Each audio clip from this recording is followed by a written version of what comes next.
Então, Olá, como te chama? sono Marco, ho 32 anni, vivo qua a Lisbona da quasi 3.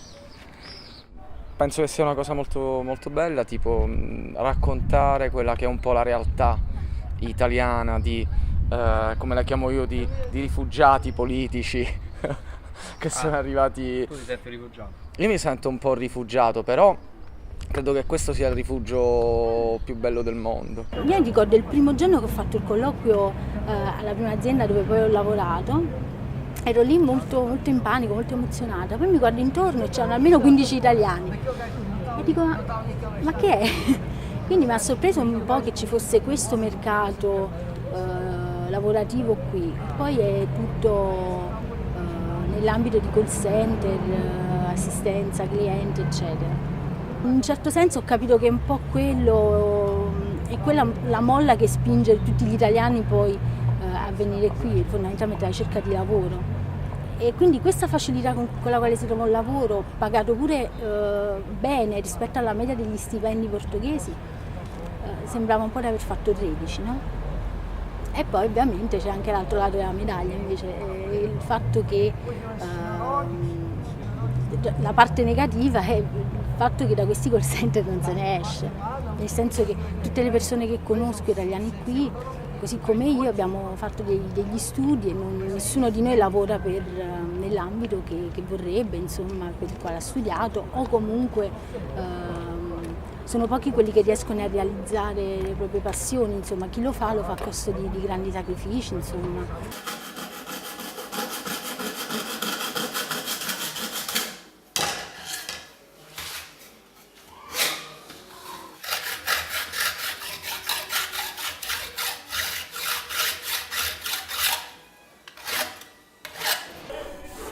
Questo normalmente, diciamo, questa maniera di tingere le lastre si usa normalmente con le lastre di metallo, se sono state lavorate con questa tecnica qui che c'è in mezzo, che è la maniera nera o mezza tinta.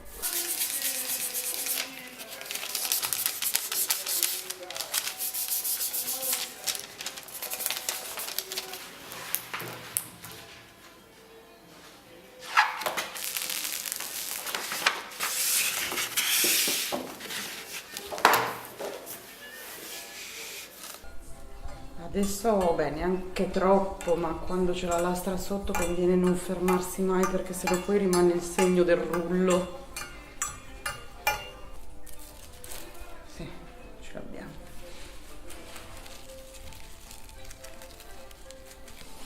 Eccola qua.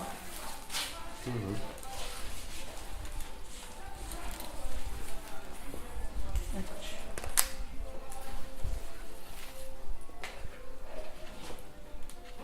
Una balena che vola sopra una parte di E Genova, poi veniamo fuori che adesso c'è una luce dalla che spesso mi sento un pesce fuor d'acqua.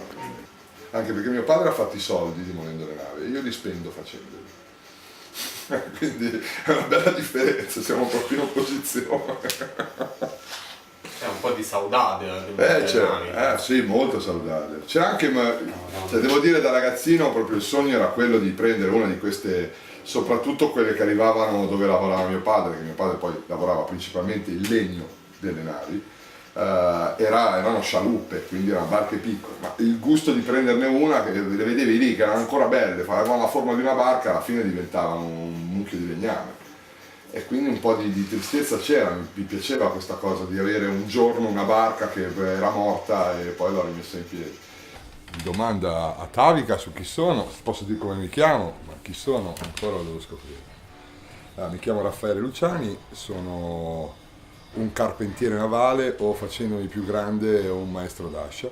Sto pensando di rimanere in Portogallo come base, nel senso che in Italia non ci sono più per svariati motivi da circa 6 anni e quindi sono senza fissa dimora, nel senso che seguo il lavoro, vado un po' qui un po' là e avere un posto che mi piace, su cui appoggiarmi le mie cose, perché comunque qua sono un po' precario, nel senso io di questa casa possiedo una lampada e la carta crespa con cui oscuro la luce troppo forte alla sera, per il resto ho una valigia. In Brasile ho conosciuto la samba, il mare, la gente tropicale, la gente aperta, la gente ben disposta. E io venendo da Rimini pensavo che doveva essere così la vita. E quando alla fine del corso di laurea in ingegneria mi hanno proposto di andare a Lisbona, pensavo che figata, il Portogallo deve essere un paese dell'Europa, simile all'Italia però con più verve brasiliano. Poi mi sono ricreduto in certi aspetti e in altri ho confermato.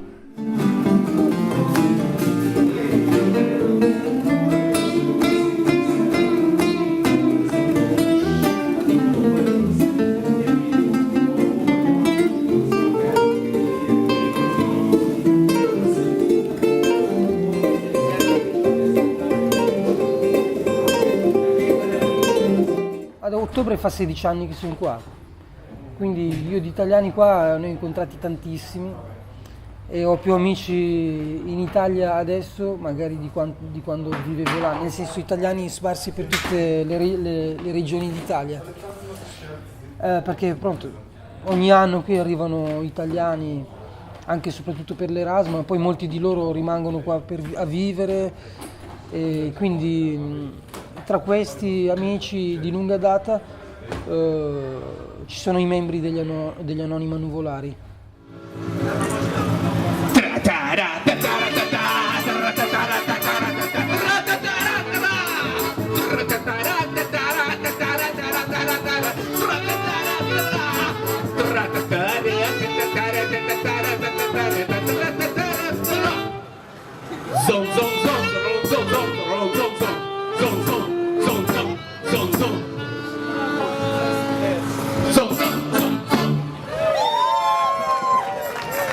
Obrigado. Nós somos Anonima Nuvolari. Abbiamo cercato di visitare quello che secondo noi era i capitoli più belli della musica italiana, no? Degli anni 50, 60, così, rivisitati a nostro modo. Con questo gruppo abbiamo suonato in Argentina, Uruguay, Francia, Spagna, Italia, Svizzera molte volte. Qui in Portogallo abbiamo girato praticamente tutto. Por isso tens que baixar o volume da esquerda e levantar a punta direita, mais forte, sempre com a nossa dinâmica crescendo de momento, bastante expressivo, tá bem? Cada vez que é o tema. Outra coisa, o trilho para a esquerda. Mais leve e mais rápido, tá bem? Vamos começar do início.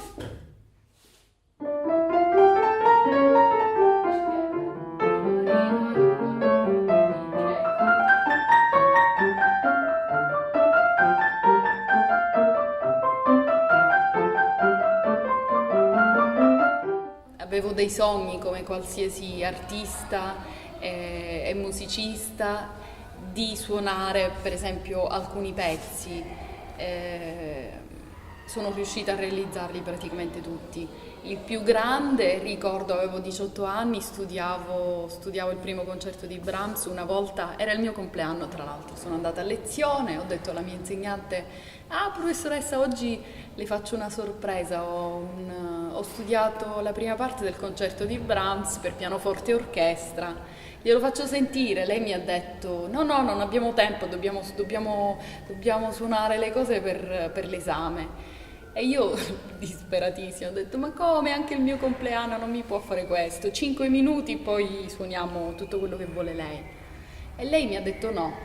E io poi quel concerto l'ho tenuto dentro di me, nel senso che è sempre stato importante, un punto di riferimento e un desiderio da concretizzare. Sono riuscita a concretizzarlo qui, l'ho suonato con l'orchestra della Scuola Superiore di Musica di Lisbona, nel Teatro San Luis, ed è stato bellissimo sicuramente.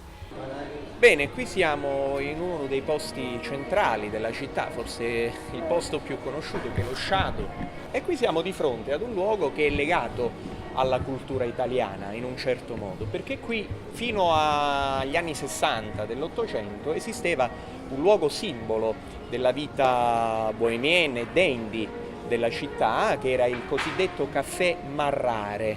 Marrare, come potete intuire, è un cognome italiano, non di origine italiana, ma proprio italiano, che però per corruzione in portoghese poi è diventato Marrare. In realtà si tratta del cognome di tale Antonio Marrara, che era questo calabrese nato nella provincia di Reggio Calabria, veniva da un paesino che si chiama Calanna, che sta alle pendici dell'Aspromonte, e che emigrato alla fine del Settecento come famiglio dell'ambasciatore portoghese a Parigi, che però aveva conosciuto a Napoli quando questi era ufficiale di marina, arriva a Lisbona e pian piano si fa strada e riesce ad accumulare una piccola fortuna che lo porterà ad aprire vari caffè in città. Uno di questi, il caffè più famoso tra tutti, tra i 4 che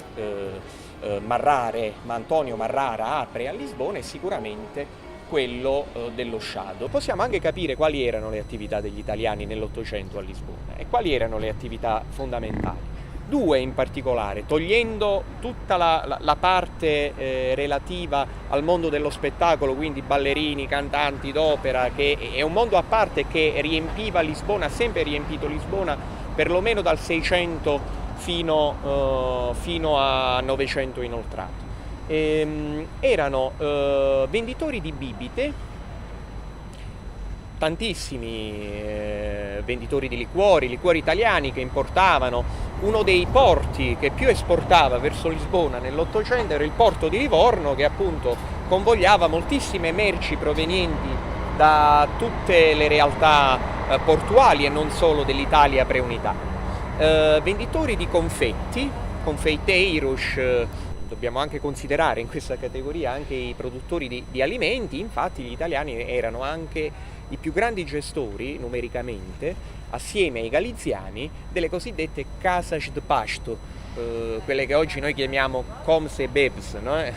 E che erano le trattorie dell'epoca, erano i posti in cui si andava a mangiare qualcosa, e gli italiani erano molto diciamo importanti in questo settore, che controllavano fondamentalmente. Sono Max e Elisa e siamo qua a Lisbona da 4 mesi realmente. In realtà siamo venuti molte volte negli ultimi anni e abbiamo deciso di trasferirci perché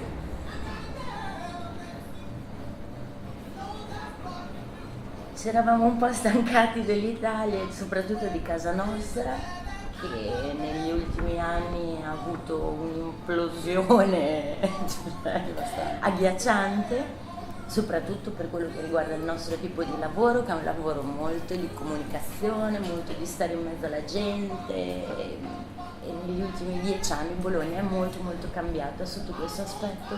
La seconda volta che vieni qua, secondo me, o non ti piace la città, che può anche non piacere, ma se ti piace, ci arrivi la seconda volta, dopo la famosa saudade inizi a capire che cos'è.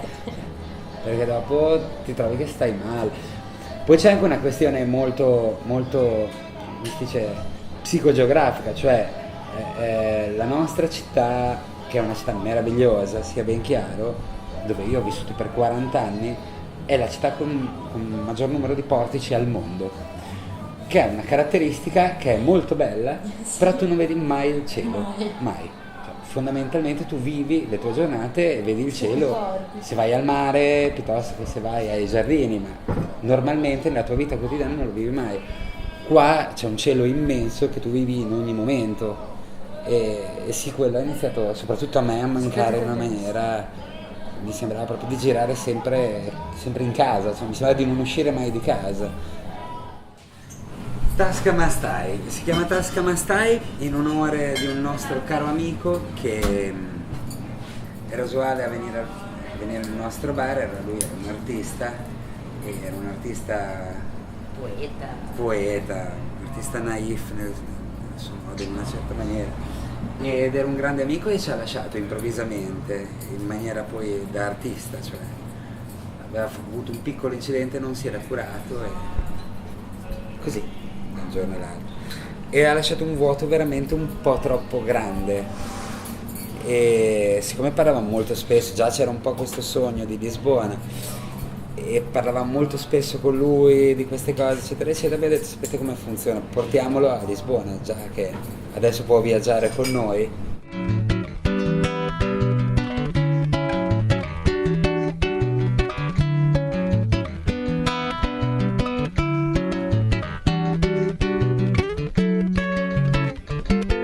Questo è un samba urbano in una città mezzo urbana, con un poco di tristezza che si sa non manca mai.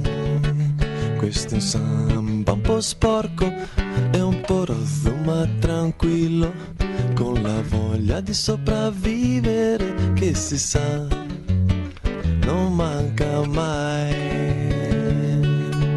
Samba di Bologna, primavera, il traffico di San Felice in bicicletta, a piedi sotto i portici di via del Pretello io mi fumo una sigaretta. E samba di Bologna a cercare un posto letto che poi non è proprio una barzelletta. E samba di Bologna con gli amici, dai fumiamoci uno spino, tanto poi non c'è tutta sta fretta. Non c'è tutta questa fretta, no. Questo è un samba selvaggio e senza regole un po' nervoso. Questo è un samba di passaggio e la destinazione non la sai. Questo è un format americano, il programma qui si chiama Tocca a Mescere. Sono delle persone con eccesso di peso che durante la settimana stanno a dieta, chiaramente, vanno in palestra, fanno pesi, eccetera, e in più fanno le prove per delle coreografie, cioè devono anche perdere peso ballando.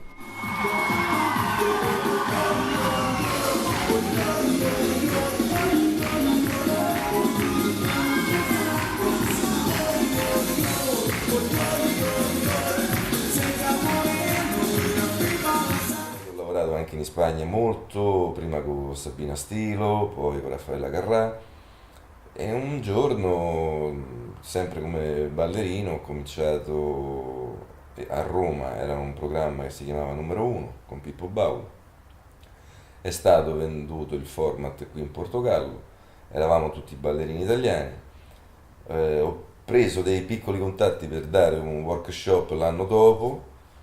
Perciò l'anno dopo, nel 96, sono tornato qui, ho dato un workshop, ho fatto uno special in televisione di una settimana, 10 giorni di lavoro, e da lì ho cominciato a lavorare qui a Lisbona e adesso sono 16 anni che mi trovo qui. In Portogallo è stata, diciamo, una scoperta. Io mi ricordo quando sono arrivato qui nel 95, il centro di Lisbona era molto degradato, c'erano molti palazzi abbandonati. La città era particolare, mi dava quel senso di un po' come credo che sia forse Lisbona, un po' malinconica. Lisbona per me è una città che non cambiava, non poteva cambiare, non sarebbe dovuta mai cambiare. E invece è cambiata, perché sono cambiato io, è cambiata la città, sono cambiati i tempi, si è modernizzata, è diventata più internazionale, è diventata più turistica e ha attratto persone di tutti i tipi, tutti i paesi, tutti i ceti. È diventata un luogo conosciuto. È diventato un luogo conosciuto, è diventata una Lisbona meno mia, se vogliamo, meno personale, una Lisbona più commerciale, da certo punto di vista forse sì, ma non ha perduto ancora quegli angoli che io definisco di paradiso che ancora preserva. Gli italiani sono più esuberanti, il portoghese è un popolo non addormentato, ma più calmo, osservatore, introspettivo, per cui arrivato qua dico, io italiano, esuberante, attore, in 2 mesi divento il re di Lisbona, invece di conquistare sono stato conquistato, io andavo di notte per le strade, nelle tasche, le tasche sono le bettole di Lisbona e bevevo bagasso, una specie di grappa di bassa qualità con gli imbriachi di Lisbona tristi e lì mi imbriacavo con loro, cioè invece di conquistare sono stato completamente conquistato da questa nostalgia, da questa tristezza di fondo. Non è una tristezza, è una melancolia. E allora ho rimesso tutto in crisi, fin dall'infanzia ho pensato che faccio il pompiere, l'astronauta, poi ho pensato io so fare l'attore, perché no? Senta, noi ci siamo persi, no? Lì c'è una quercia era grande stanotte, ora è piccina. Lui è un mio amico Mario, sta male parecchio. No, sì, insomma. Allora, noi ora siamo a Frittole. Frittole? Ora, lasciamo perdere questo Frittole, non lo voglio sentire. Da questa città di Frittole, andando via da Frittole, uscendo si arriva naturalmente a un'altra città che si chiama Frittole? Oh, aspetta, vero? No, scusi, perdono. Volevamo sapere una cosa, non si preoccupi. Cioè, noi qua siamo a Frittole, va bene, ma che stiamo veramente nell'anno 1400, no? Quasi 1500. Io parlo un portoghese con un accento italiano marcatissimo. Pensavo che era un handicap che mi impediva di lavorare qua. Invece i portoghesi gli piace un sacco gli italiani. Non so perché non ce lo meritiamo per niente. Gli piace l'Italia, forse perché hanno visto, qua c'è il cinema in lingua originale, per cui il cinema italiano è stato importante. La commedia all'italiano, un Gassman, un Sordi, è passato di qua e sono simpatici. Per cui pensano che tutti gli italiani sono simpatici così, gli piace la lingua e io non ho mai nascosto che sono italiano approfittando di questo fatto.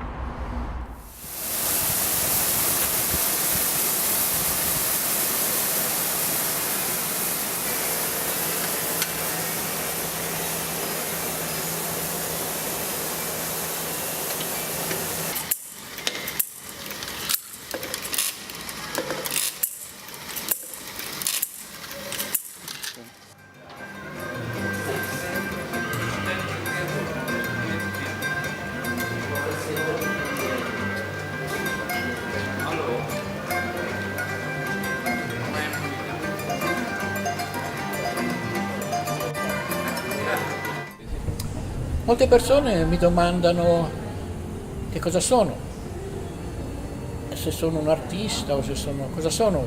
Allora io mi considero un operaio che fa delle macchine poetiche.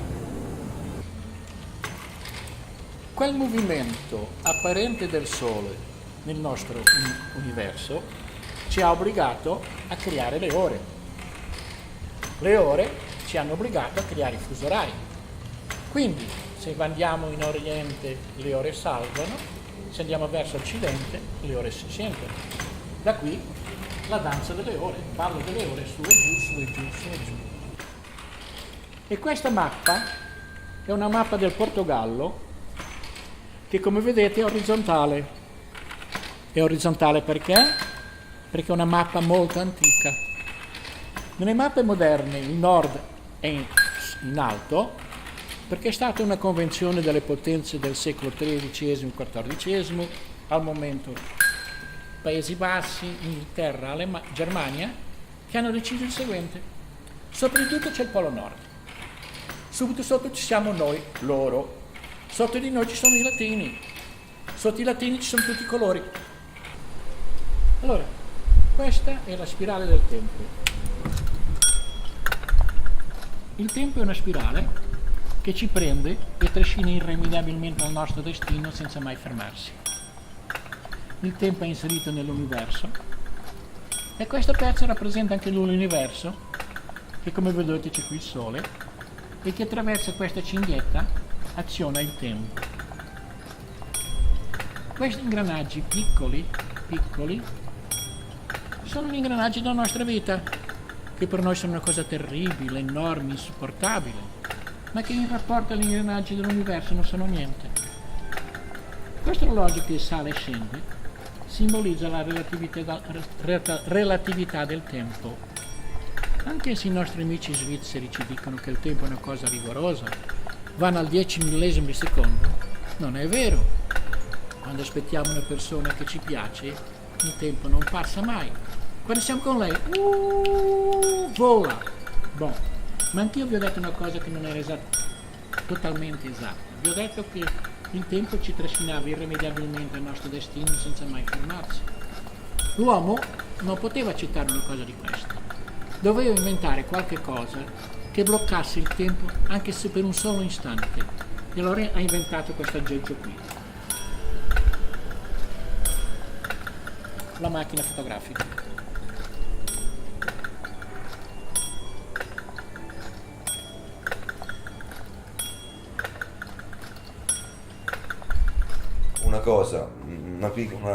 Una cosa stupida. Se qui si entra in un caffè, in un bar, per prendere un caffè si può trovare solo una persona che fa il caffè e che prende i soldi. E se magari davanti a me io ho due persone, rischio di perdere 10 minuti e magari io devo prendere un caffè al volo perché devo andare al lavoro. Questo mi dà un po' così, non dico fastidio, però insomma mi dà un po' noia. Cosa che in Italia non esiste. In Italia uno entra in un bar, già prima di stai pagando, la persona che fa il caffè già ti guarda e caffè, via, fatto, via. Questo un po' mi manca. Cosa mi manca dell'Italia? Boh, la cucina, ma da tempo l'ho risolto, perché io che non ho mai cucinato in vita mia, sono un maschilista di origine e obbligato a essere femminista. Ho imparato a cucinare piatti italiani perché sembrava obbligatorio e dovessi saper fare gli spaghetti. Le belle donne italiane sono belle le donne italiane. Le portoghesi hanno un senso di peccato, ti guardano e hanno un senso di peccato, il che non è niente male per la mia educazione cattolica, anche se sono un ateo convinto, grazie a Dio. E quando sono in Italia ci sono cose, l'ironia per esempio, qua è differente, siamo molto simili, ma in Italia trovo gli italiani che mi dicono battute che io non capisco più, o io dico battute che loro non capiscono fino in fondo, e sono quelle cose, perché quando si cambia di paese si sta attentissimi alle differenze in bene e in male. Solo che ci stanno milioni di cose che cominciano a entrare piano piano e tu non ti accorgi quanto sono diventato portoghese e io sono straniero qua e straniero là. Ma c'ho anche delle cose, cioè quando mi chiedono se sono più italiano o portoghese, io dico io sono per l'80% italiano e per il 70% portoghese. Allora, io prima di venire in Portogallo non sapevo quasi niente del Portogallo, conoscevo pochissimo il Portogallo, non conoscevo la lingua, non conoscevo la cultura portoghese. Anzi, credo che poche settimane prima di partire, forse addirittura una settimana prima di partire, non sapevo ancora che sarei venuto in Portogallo. Io studiavo, ed ero stato un paio di volte in Spagna, studiavo spagnolo all'università, e il Portogallo era un po' questa fascia opaca, no? Se tu vai in Spagna e compri il giornale o vedi le previsioni del tempo in televisione, c'è la penisola iberica e poi c'è questa fascia opaca o bianca, no? che lì non si capisce che cos'è. E quindi il Portogallo per me era non dico completamente, non ero completamente all'oscuro di tutto, però insomma era un paese abbastanza sconosciuto, quindi c'era questo piacere dell'avventura. E questa è la bellezza secondo me del viaggio. Pessoa diceva anche i viaggi sono i viaggiatori, quindi non è tanto il luogo che tu viaggi ma quello che tu hai dentro, è come il viaggio ti trasforma e non ti può trasformare se non lasci qualcosa, se non perdi qualcosa di te. In definitiva è un po' il famoso discorso che farebbe Nietzsche, come si diventa ciò che si è un trasformarsi costante, non può non essere un lasciare per strada qualcosa, quindi noi perdiamo qualcosa perché altrimenti è anche un po' quello che si vive a livello di filosofia orientale, cioè il famoso concetto di vuoto nel buddismo, perché il vuoto non è un nulla che atterrisce, che spaventa, perché è un nulla assoluto, no, è un nulla che deve essere riempito, quindi se non lasci zavorra per strada non ti puoi riempire. La presenza degli italiani è cambiata sicuramente, come dicevo nel 94 eravamo pochi Poi negli anni gli italiani hanno un po' scoperto Lisbona sicuramente, grazie a che cosa? Grazie all'Expo nel 98, sicuramente hanno dato un grande apporto alla conoscenza di Lisbona in Italia. In quel periodo, nel 98, abbiamo avuto una presenza di italiani notevolissima. Poi anche gli Erasmus sicuramente è stato un altro fattore che ha fatto conoscere Lisbona, e quindi molti ragazzi, molti studenti Erasmus che sono venuti negli anni e poi hanno deciso di ritornarci per vivere, per cercare lavoro. Così, l'essere umano gli piace le cose, l'essere umano, parlare italiano corretto, l'essere umano gli piacciono le cose esotiche, le cose differenti, quindi io prima di venire qua a Bologna suonavo musica brasiliana e prendeva bene, sono venuto qui a suonare musica brasiliana, un italiano suona musica brasiliana, ci sono già 6 milioni di brasiliani, allora qui ho iniziato a fare musica italiana perché era esotico. Se vado in Italia adesso, quando ci vado spesso, suono i miei pezzi portoghesi.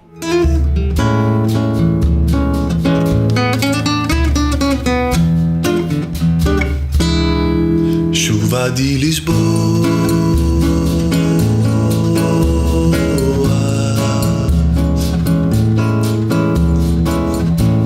chuva di primavera.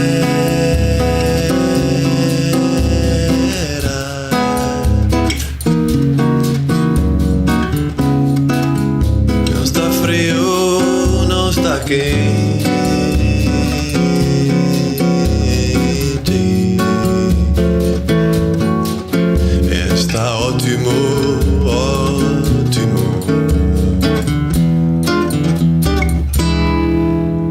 Numa boa.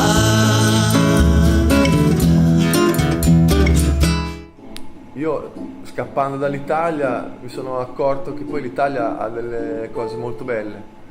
E la cultura italiana a Lisbona è super valorizzata. Nel campo musicale, prima dei Beatles degli anni 60, la musica più ascoltata qui e nelle colonie portoghesi era la musica italiana.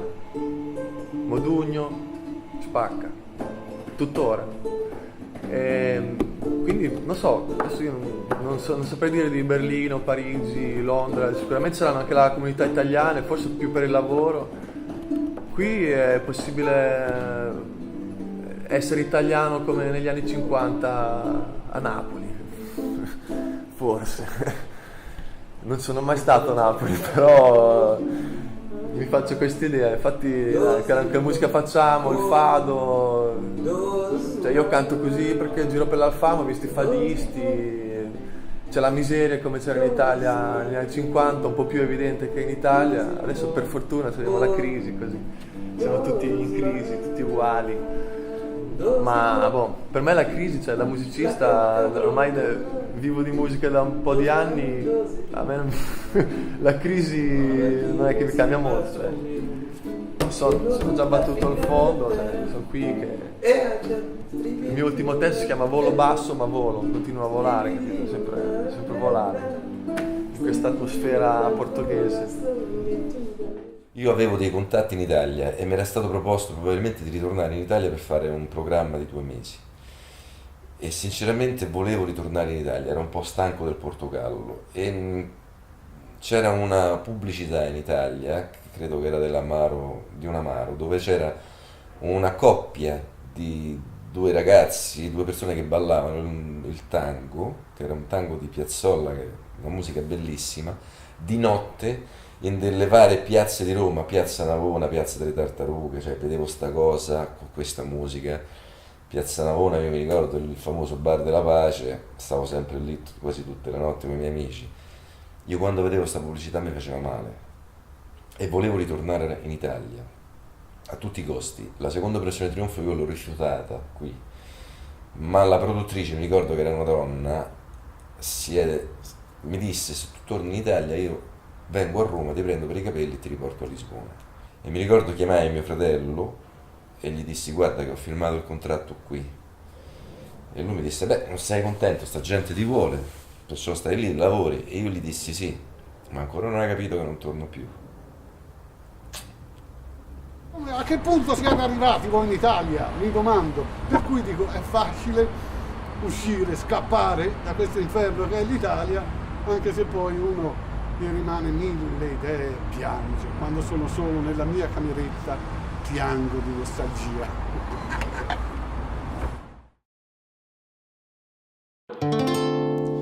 As músicas são flores que brotam das nossas peles, respiram nosso sentimento e dão cor ao coração.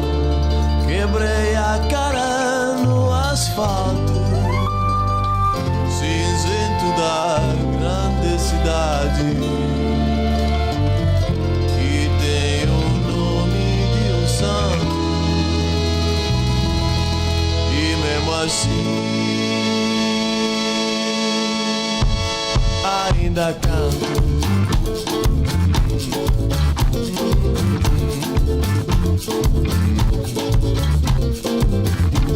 E o povo não sabe, o povo vê televisão, mas de quem é a TV? A TV de quem tem milhões de milhões, e ainda quer mais falar de Jesus, mas não alimenta a paz.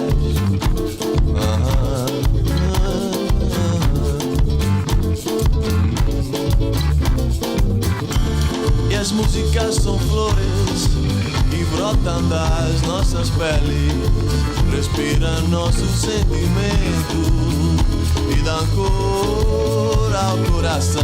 Quebrei a cara no asfalto cinzento da grande cidade que tem o nome de um santo, e mesmo assim ainda canto.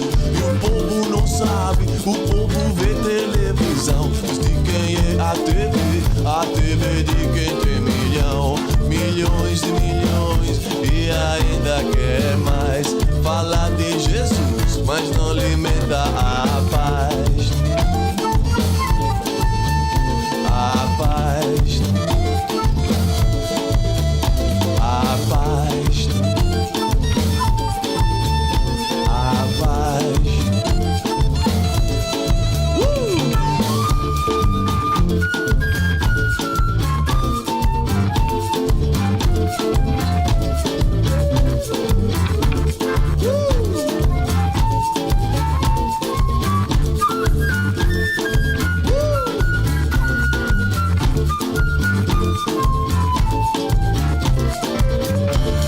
As músicas são flores que brotam das nossas peles, respiram nosso sentimento e dão cor ao coração.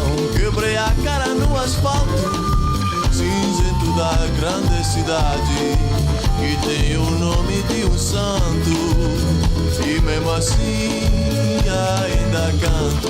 E o povo não sabe, o povo vê televisão, mas de quem é a TV? A TV de quem tem milhões de milhões, e ainda quer mais falar de Jesus, mas não alimenta a